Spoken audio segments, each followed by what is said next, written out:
But biology is not governed by emotions. It is governed by hard facts, and the facts were against George.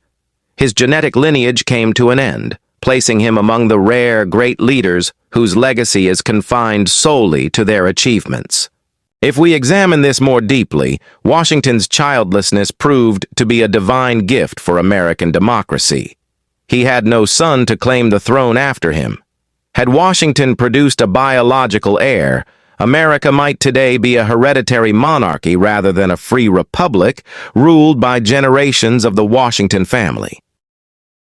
Perhaps nature placed that chromosomal alteration within him for this very reason, so that power would not be imprisoned within a single bloodline, but entrusted to the people, giving birth to a new chapter in history.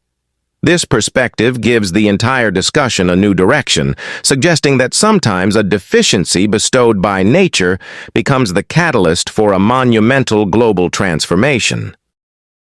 In today's age of advanced technology, preserved hair samples of George Washington kept in museums invite us to construct his complete genetic map.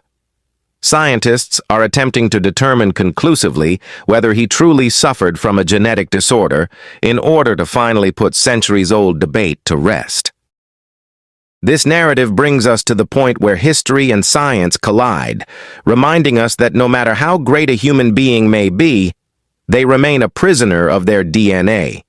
Washington's chromosomal story teaches us that true inheritance is not carried in blood, but in memory. In conclusion, we must acknowledge that George Washington transformed his physical deprivation into his greatest strength, leaving behind a legacy far more enduring than any biological offspring. He was denied the chance to pass on his chromosomes, yet he embedded his principles and ideals so deeply into the DNA of future generations that they became immortal. Today, when we read about him, we realize that having no children was not his weakness, but a unique testament to his greatness, one that made him belong to everyone. Washington's untold story teaches us that a human being can transcend biological limits and still carve an everlasting place in history.